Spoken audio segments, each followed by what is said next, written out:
বাড়িতেই যদি veg patties বানানো যায় খুব সহজেই, তাহলে বাজারের সিঙ্গারা খেতেও কিন্তু আপনারা ভুলে যাবেন। আজকে আমি সেই আলু দিয়ে বানানো ভেজ প্যাটিস নিয়ে আপনাদের কাছে হাজির হয়েছে। হ্যালো এভরিওয়ান, অসীমার কিচেনে আপনাদের সকলকেই স্বাগত। এই আলুর প্যাটিস বানানোর জন্য আমি নিয়ে নিয়েছি এখানে দুটো সেদ্ধ আলু। প্রথমে সেটাকে হাতা দিয়ে আমি একটুখানি ভেঙে নিলাম আলুগুলোকে।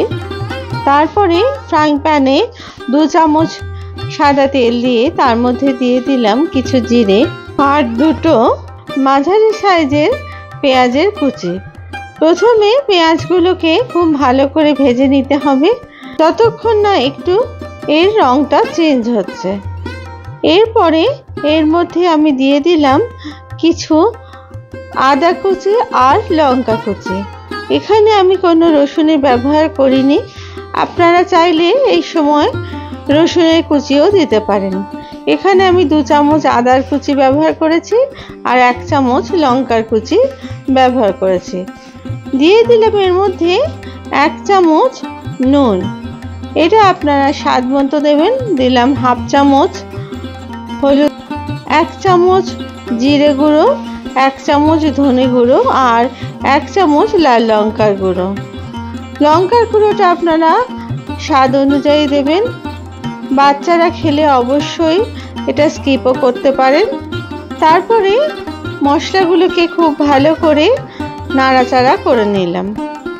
এই প্যাটিস বানানোর যে পুরটা, সেটাতে খুব বেশি কিন্তু তেল দেওয়া যাবে না, খুব অল্প তেলেই মাঝারি আঁচে পুরটাকে তৈরি করে নিতে হবে।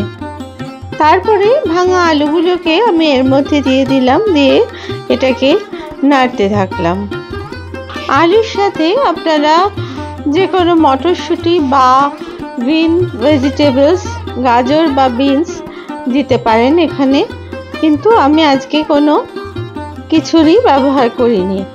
আমি এটা আলু দিয়েই সম্পূর্ণ তৈরি করছি। আর এর মধ্যে দিয়ে দিলাম আমি এবার 2 চামচ মতো কর্নটা একটু স্বাদের জন্য, বাড়ির লোকেরা যেহেতু পছন্দ করেন সেজন্য আমি কর্ন ব্যবহার করেছি। এর জায়গায় চাইলে আপনারা বাদাম কুচিও ব্যবহার করতে পারেন অথবা যে কোনো সবজি। তারপরে ভালো করে এটা মিশিয়ে নিলাম আলুর সাথে। অন্যদিকে একটা পাত্রে আমি নিয়ে নিলাম এখানে 1.5 কাপ মতো ময়দা। এখানে 300 গ্রাম ময়দা আছে। দিয়ে দিলাম 2 টেবিল চামচ সাদা তেল আর দিয়ে দিলাম 1/2 চামচ নুন আর দিলাম 1 চামচ মতো জোয়ান, যেটাকে হাতে ঘষে আমি দিলাম যাতে করে জোয়ানের গন্ধটা এর মধ্যে আসে। আর দিয়ে দিলাম 1/2 চামচ ব্রাউন সুগার। সমস্ত উপকরণগুলো ময়দার সাথে খুব ভালো করে আগে মিশিয়ে নিতে হবে। তার জন্য ডলে ডলে আমি সমস্ত উপকরণগুলো ময়দার সাথে মিশিয়ে নিলাম। আর এমনভাবে মেশাতে হবে যাতে ময়দাটা কিন্তু হাতে মুঠো করলেই এটা দলা পেকে যায় আর ভেঙে দিলে এটা গুঁড়িয়ে যায়। এরকম যখন হবে তখন বুঝতে হবে ময়ান দেওয়াটা সঠিক হয়েছে। আর এতে করে প্যাটিসটাও কিন্তু খুব মুচমুচে তৈরি হবে। এবার অল্প অল্প করে জল দিয়ে একটা ময়দার ডো তৈরি করে নিতে হবে। ময়দার ডোটা মাখার সময় খেয়াল রাখতে হবে জল যেন কোনো রকমই বেশি না হয়। খুব অল্প জলে এটাকে মাখতে হবে, কিন্তু ময়দার ডোটা যেন একদমই নরম হয়। এমনভাবে মাখতে হবে যাতে করে প্যাটিসগুলো যখন ভাজবো, ভেজে নেওয়ার পর সেটা যেন একদম মুচমুচে হয়। এইভাবে মেখে নেওয়ার পরে আমি 2 হাতের সাহায্যেও আরেকবার ডলে নিলাম ময়দাটাকে ভালো করে। তারপরে এর উপরে আমি 1 চামচ মতো তেল দিয়ে মাখিয়ে নিলাম ডোয়ের ওপরে, দিয়ে একটা ঢাকনা দিয়ে দিলাম মিনিট 20 জন্য। 20 মিনিট পরে ঢাকনা খুলে আমি আরও খানিকক্ষণ মেখে নিলাম। তারপরে ছোট ছোট বলের আকারে লেচি করে এগুলোকে রেখে দিলাম। এখানে আমার মোট 5টা লেচি মতো হয়েছে, ছোট ছোট গোল গোল। সেগুলোকে এবার আমি হাতের তালুর মধ্যে নিয়ে একদম গোল আকারে তৈরি করে নিলাম। বৃষ্টির দিন হোক বা যে কোনো দিন সন্ধেবেলা জলখাবারে খুব সহজেই কিন্তু আপনারা এই আলুর প্যাটিস তৈরি করে নিতে পারেন বাড়িতে। আর আশা করি এটা বাচ্চা থেকে বয়স্ক সকলেরই কিন্তু খুব পছন্দের খাবার হবে। আর যেহেতু এটা যে কোনো সসের সাথে অতি সহজে পরিবেশন করা যায়, তাই কোনো ঝামেলা ছাড়াই কিন্তু এই প্যাটিস তৈরি করে বাড়ির সকলকে পরিবেশন করতে পারেন। আপনাদের যদি এই রেসিপি ভালো লেগে থাকে তাহলে প্লিজ লাইক, শেয়ার আর কমেন্টস করতে ভুলবেন না। আর আমার চ্যানেলে যদি আপনারা নতুন বন্ধু হন তাহলে প্লিজ চ্যানেলটিকে সাবস্ক্রাইব করার অনুরোধ রইল। আর পাশে থাকা বেল আইকনটিকে প্রেস করে দেবেন, যাতে করে খুব সহজেই আপনাদের কাছে তা পৌঁছে যায়। এবার আমি আলুর পুরটাকে একটা প্লেটে ঢেলে নিলাম, আর এর মধ্যে দিয়ে দিলাম কিছু ধনেপাতা কুচি, আর দিলাম 4 চামচ মতো মোজারেলা চিজ। আপনারা এটা ইচ্ছে করলে দিতেও পারেন, আবার নাও দিতে পারেন, তবে দিলে এটা বাচ্চারা খেতে কিন্তু খুবই পছন্দ করবে। এবার আলুর সাথে এই ধনেপাতা আর চিজটা খুব ভালো করে আমি মিশিয়ে নিলাম। আপনারা এই কাজটা হাতের সাহায্যেও করতে পারেন, তবে আমি এখানে চামচের সাহায্যে করলাম। এরপর একটা বেলুন চাকি নিয়ে আমি আস্তে আস্তে একটা লেচি আমি গোল করে এগুলোকে বেলে নিলাম।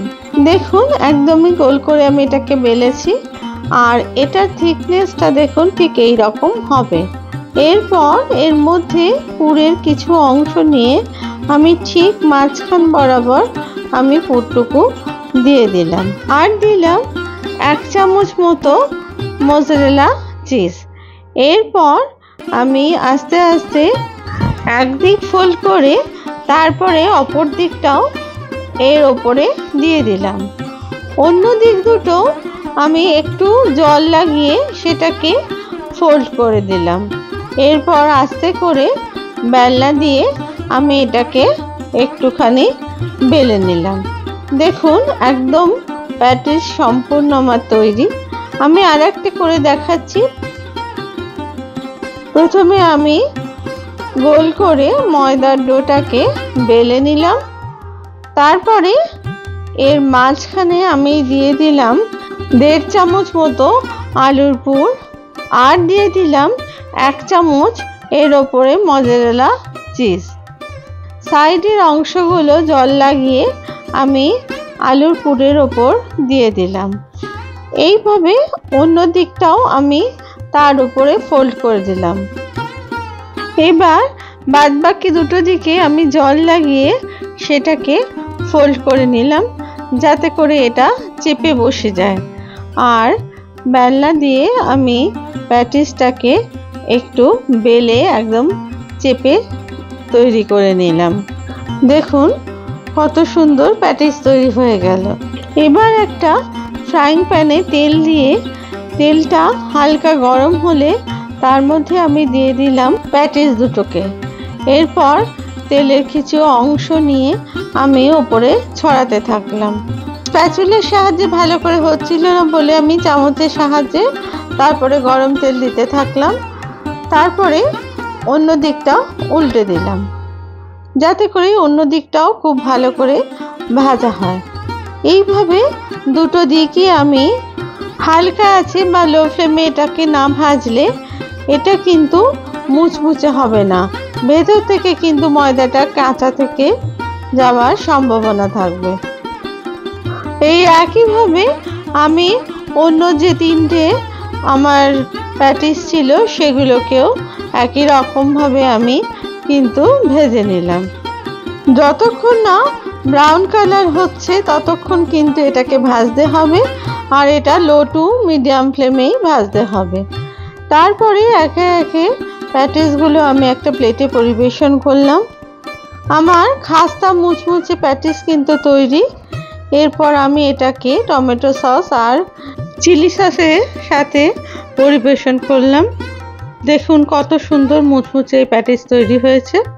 আবার নতুন রেসিপি নিয়ে আপনাদের কাছে হাজির হব। আপনারা সবাই ভালো থাকবেন। ধন্যবাদ।